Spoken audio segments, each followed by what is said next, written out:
If you've not seen my water seer busted video, sorry, my water seer mega busted video, you should probably take a look at it, because I mean, it really is one of the most glorious things ever.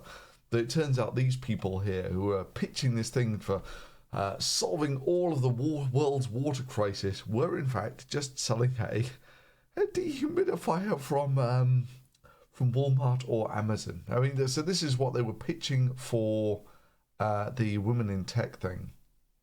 WaterSeer is a mobile water solution, a device that pulls clean, fresh water from air right where people live, providing water security and independence to everyone.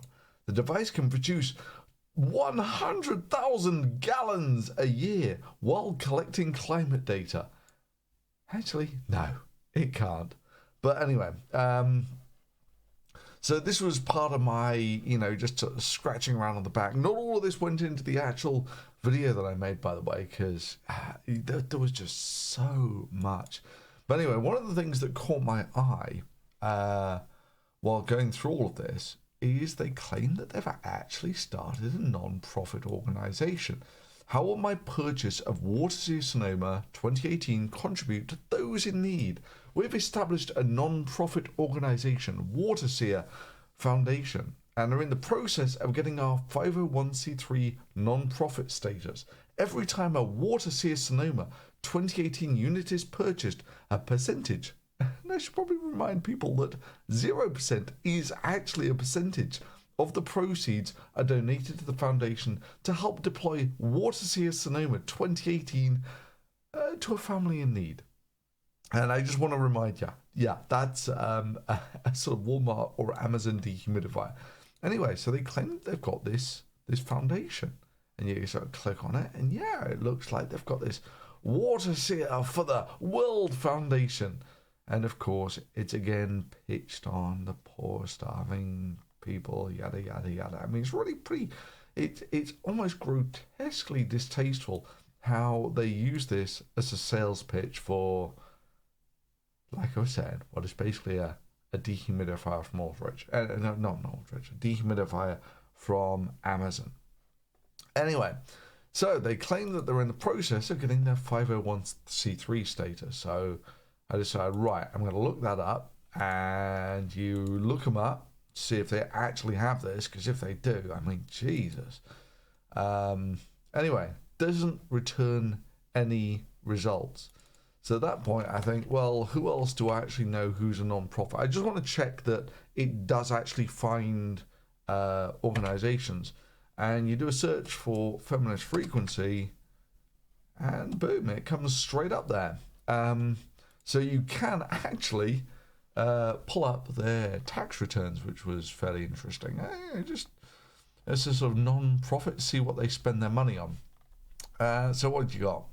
Well, of the interesting things, Anita claims that she works 60 hours a week and pulled a salary of $70,000 per year, which it's a bit on the rich side, but whatever. It's just vaguely interesting. And you take a look how much they spent. Total expenditure, almost $500,000. So it wasn't like she what it was. So what else do they spend money on? 70,000 on Anita. Other salaries. So she employed probably 3 other people. Payroll taxes, legal. They paid $6,000 for legal. Advertising and promotion. They spent $31,000 on advertising. And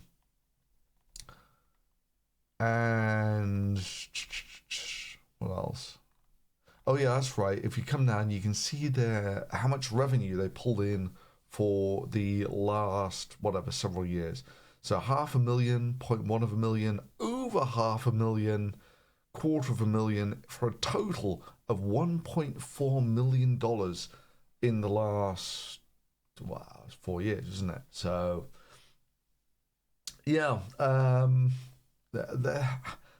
so that's just one of the most incredible things. Is that's a fairly reasonable research grant. You could do real stuff with that, and see just how little they actually did with it. Anyway, But it's all sort of by the by. I just thought, yeah, it was kind of interesting that, you know,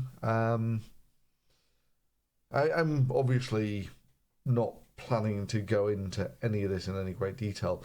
But there was one last thing that I wanted to do on Anita before I drew the line completely under it. And it's in her, what was it, the Straw Feminist video, where she claims that, yeah, this is the most horrendous thing ever, the misrepresentation to make women look crazy.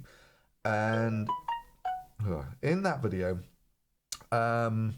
she claims that there's this, whatever, detective series or something, and they show the feminists on campus as so deranged that they go so far as staging a fake rape to, so all the feminists can be outraged by it.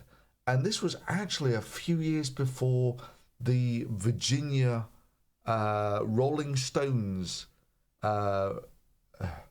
rape on campus completely made up story. Anyway, so that was almost the last thing that I wanted to do on Feminist Frequency. So yeah, she got 70,000 a year. Cool.